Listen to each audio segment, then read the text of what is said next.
वक्रतुंड महाकाय सूर्यकोटि समप्रभा निर्विघ्नं कुरु मे देव सर्वकार्येषु सर्वदा। दोस्तों, लास्ट वीडियो में हमने कुछ डिस्कस किया था और उस डिस्कशन में मैंने एक जगह पे बोला था कि ये शैव धर्म है और मैं देवी के बारे में बोल रहा था, शक्ति के बारे में बोल रहा था, तो काफ़ी लोगों को कन्फ्यूजन हुआ रहेगा। उसके लिए मैं थोड़ा सा कुछ बताना चाहता हूँ। ये शैव धर्म मैंने शक्ति धर्म को, शाक्त धर्म को क्यों बोला, क्योंकि ये दोनों धर्म पहले एक ही थे। मतलब यदि आप शिवलिंग की रचना देखेंगे तो बहुत सारे लोग इसको अश्लील बोलेंगे या फिर कुछ गलत मीनिंग निकाल रहा हो ऐसा बोलेंगे, लेकिन जो लोगों को इसके ऊपर विश्वास नहीं है वो गुड़ामल्लम करके एक गाँव है, उधर एक मंदिर है गुड़ामल्लम, आंध्र प्रदेश में। उधर का मंदिर का जो शिवलिंग है पुरातन, वो पुरातन है। वो शिवलिंग पुरुष का जो लिंग है उसके तरीके का लिंग है, और जो पुरुष का लिंग किधर रहेगा वो तो आपको जगह वो पता है, वो तो स्त्री की योनि में रहेगा। तो ये दोनों स्त्री, पुरुष और स्त्री की योनि का संक्षिप्त एकत्रीकरण दिखाया गया है। तो वो शिवलिंग आप जाके देख सकते हैं। वो मेरे ख्याल से परशुरामेश्वरा टेम्पल करके है उधर। वो दो करीबन 2500 पुराना शिवलिंग है वो। तो ये अपने को मानना पड़ेगा कि ये स्त्री और पुरुष के जो मुख्य लक्षण रहते हैं, चिन्ह रहते हैं, उनको ही दिखाया गया है। इसमें थोड़ा बुरा भी लग सकता है, लेकिन उसके बारे में थोड़ा और भी सोचना चाहिए। इसके पहले हमको थोड़ी अपनी जो निसर्ग ने दी हुई प्रवृत्तियाँ ना, उनके बारे में सोचना चाहिए।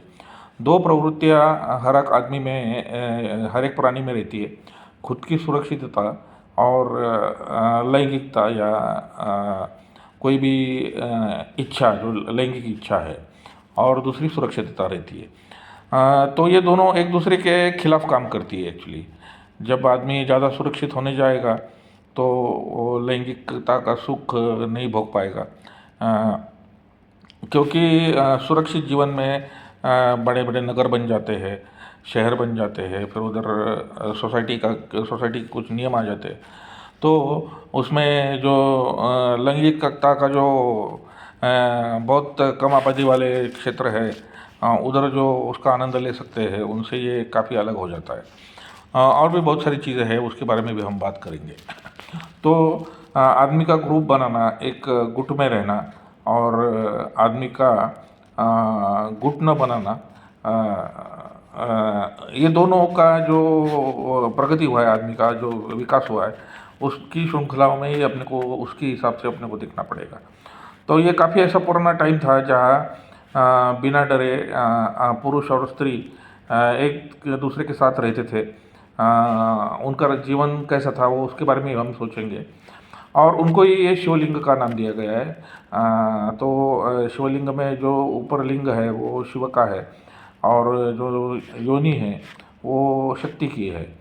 तो और दोनों को दिखाते टाइम भी वो योनि का पार्ट दिखाया है। योनि का भी जो अगला भाग रहता है वो काफ़ी ये लैंगिकता के आनंद में काफ़ी महत्वपूर्ण रहता है, तो वही पार्ट दिखाया है। यदि कोई बोलता था कि इसमें आदमी के जन्म की उत्पत्ति होती है, तो वो चीज़ नहीं दिखाते थे, फिर वो गर्भाशय दिखाते थे और कोई चीज़ दिखाते थे। लेकिन जो स्त्री को जिसमें सुख मिलता है और पुरुष को जिसमें सुख मिलता है, वही चीज़ें इसमें दिखाई गई। तो इसमें लैंगिकता को कोई गलत तरीके से ना दिखाते हुए इसको सुख का मार्ग बताया गया है। तो कामेश और कामेश्वरी, ये देवी और भगवान शिव के दो नाम हैं।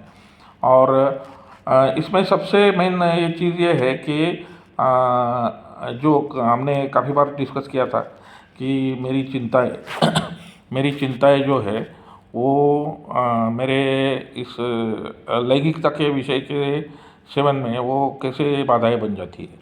यदि मुझे किसका कर्जा चुकाना है, मुझे ऑफिस में कल कुछ काम करना है, बड़ा काम है, मैं टेंशन में हूँ तो लोगों का क्या हाल हो जाता है जब वो कोई लैंगिक कृत्य करते हैं, तो आपको पता चल जाएगा उसमें क्या होता है। तो अध्यात्म अपने को इनडायरेक्टली ये चीज़ें बोलने की कोशिश कर रहा है कि यदि तुमको काम जीवन भी तुम्हारा ठीक रखना है, तो पहले वो डर, असुरक्षितता की भावना, ये सब निकाल दो। तो फिर जो उसका जो ये रहता है, फल रहता है, वो फल सही में अच्छा है। ऐसा इनडायरेक्टली ये अपना टोटेम शिवलिंग का बोलता है। और ये भी हम सोच सकते हैं आगे कि इसमें योनि का ही वो पार्ट दिखाया है, तो उसमें दोनों की तृप्ति का एक मीनिंग दिखाया है जो कि काफ़ी इम्पोर्टेंट है। कई बार ऐसा होता है कि पुरुष को ऐसा लगता है कि मैं ताकतवर हूँ, मेरा मतलब वो जो कोई लिंग का साइज रहता है उसके हिसाब से थोड़ा सा वो हो जाता है, उसको लगता है उसको ज़्यादा वो तृप्ति मिलेगी, लेकिन ऐसा नहीं है। उनकी भी कुछ ये रहता है, शरीर का विज्ञान है। वही तरीके से जो पार्ट में दिखाया जाता है वो शिवलिंग के, वही तरीके से वो होने से वो दोनों को काफ़ी समान दर्जे का आनंद मिल जाता है। तो दोनों को समान तरीके से देखा गया है। और हम पुराना प्राणी और जानवर देखेंगे तो वो भी आप देखेंगे तो एक काल के बाद पुरुष के ऊपर आर्थिक जिम्मेदारियाँ और स्त्री के ऊपर घर की काम, ऐसा एक सिस्टम बन गया। बाद में उसकी वजह से स्त्रियां जो है, जो सही में उनमें शक्ति है, वो बहुत सारे काम पुरुष के साथ में कर सकती है, लेकिन उसको करने नहीं दिया जाता है। तो बहुत सारे लोग ऐसा बोलते हैं कि यदि मैं इस सेक्स के चक्कर में अटक जाऊँ, लैंगिकता के चक्कर में अटक जाऊँ, तो फिर मैं मेरी उन्नति, मैं साइंस फिजिक्स ये सब मैं कैसे पढ़ सकूँगा, इतना डिफ़िकल्ट है ये सब। तो देखिए, ऐसा कुछ नहीं है। ये सब चीज़ें जो है एक्चुअली वो ज़माने में एक तो पैसा भी नहीं था, तो कोई बड़ा भी नहीं था, तो वो एक आदमी ज़्यादा स्त्रियों का उपभोग करे ऐसा भी नहीं होता था। सब समान समान थे। और जो ये स्त्री थी और ये पुरुष थे, दोनों इकट्ठा मिलके बहुत सारे काम करते थे। बेसिकली खेती का आप देखेंगे तो किसान वो हल चलाता है, तो वो जो उसकी बीवी है वो उसमें बीज डालती है, उसको पानी का सिंचाई का काम करेगी। कोई कुम्हार है तो उसकी बीवी उसके लिए वो मिट्टी बना के देगी, वो कुम्हार उसकी एक मिट्टी बनाएगा। कई स्त्रियाँ अभी भी आजकल हम देखते हैं तो वो देहातों में वो खेतों में छोटा छोटा जो काम रहता है वो करती है। और इस तरीके से मतलब बहुत सारे कुटुंब ऐसे हैं कि जो ये काम करके अपना पेट का गुजारा करते हैं। उनको ज़्यादा संपत्ति की आवश्यकता भी नहीं है और वो जो है उसमें खुश है। तो कहने का मतलब ये है कि स्त्री के पास जो शक्ति है उसका यदि यूटिलाइजेशन करोगे, उसको यदि बिजी रखोगे, तो तुमको भी जो पुरुष है उसको भी ये लगता है कि उसको हमने छूट दे दी है, तो क्या करेगी, वो तो काम करेगी। दोनों एक काम करेंगे, एक दूसरे के ऊपर विश्वास रख के दोनों उनकी संतति के लिए, खुद के लिए जो प्रगति करनी है वो करेंगे। उसके बाद में जो है वो सब चीज़ें आ गई, बहुत सारी चीज़ें इसमें आ गई है, जो कि हम देखते हैं कि पैसा आ गया। पैसा लक्ष्मी का स्वरूप है, लेकिन उसको ये पूरे अध्यात्म के इसमें मैं देखूंगा, मतलब इस तरीके से हम इसकी तरफ देखेंगे तो पैसा एक बुरी चीज़ है। तो लक्ष्मी खाली तम तत्व लेके आ रही है, रज तत्व लेके आ रही है। और ये जो हम बात कर रहे हैं वो तो आध्यात्मिक कोई संभोग की तरफ हम इशारा कर रहे हैं, जिसमें दोनों खुश है, दोनों एक साथ में। बहुत सारे प्राणी पक्षी देखेंगे अब तो एक साथ में वो जोड़ा बना के रहते हैं। और कुछ प्राणियों को उनका सेक्स इतना डिफिकल्ट रहता है, मुश्किल रहता है, तकलीफ वाला रहता है। जैसे कि बिल्ली वर्गीय प्राणी है, कुत्ता वर्गीय प्राणी है।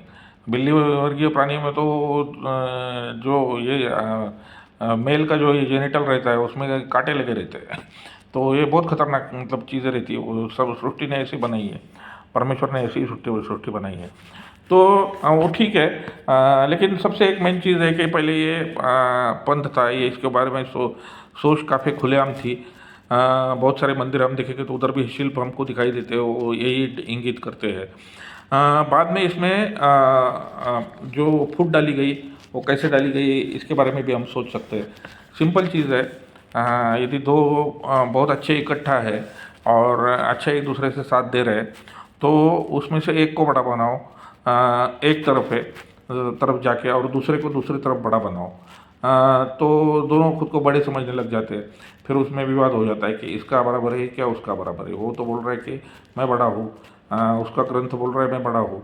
और ये थोड़ा लैंग्वेज का सुपीरियरिटी होने के बाद कुछ लोगों ने संस्कृत में जो लैंग्वेज लिखा लिखा गया है उसमें इसका बखान ज़्यादा बड़ा कर दिया, उसका बखान और अलग तरीके से बड़ा कर दिया, तो ये दोनों में झगड़े लग गए। ऐसे बहुत सारे पंथों में हुआ है, लेकिन अपने इधर जो पानी जमा हुआ है, जो जब इतना गंदा हो गया है कि इसमें इतने सारे विचार आ गए एक साथ में कि हर एक अपने को भगवान समझने लग गया है, परमेश्वर समझने लग गया है। इससे काफ़ी बड़ा नुकसान हो रहा है। वो पानी जो है वो पीने लायक पवित्र पानी नहीं बचा है अभी, जिसमें ये अध्यात्म का पूरा ये रहता है। तो देखिए दोस्तों, एक छोटा सा स्टोरी था जिसमें बाकी देवताओं का उल्लेख भी हम करेंगे। सही में इनमें जो फूट डाली गई है उसको हमको देखना है, कैसे फूट डाली गई है ये दोनों में, ये पंथ में, शैव पंथ में, उसमें शाक्त को कैसे कर दिया है। और जिधर शक्ति को पूरा अपने कंधे के बराबर कंधे का दर्जा देने का जो विचार रहता है उससे ये कितने दूर है। वो शाक्त पंथ में कितना नेचुरल है या शैव पंथ में कितना नेचुरल है कि वो जो स्त्री है उसको सब जिम्मेदारियाँ दी गई है उधर। नेचर में भी देखेंगे आप तो वैसे थोड़ी ही नहीं होता है कि वो जो नर रहता है वो कुछ करके चला जाएगा, वो भी उसके साथ में वो बच्चों के लिए खाना लाता है। जब वो अंडे पे बैठी रहती है तो उसको खाना ला के खाना खिलाता है।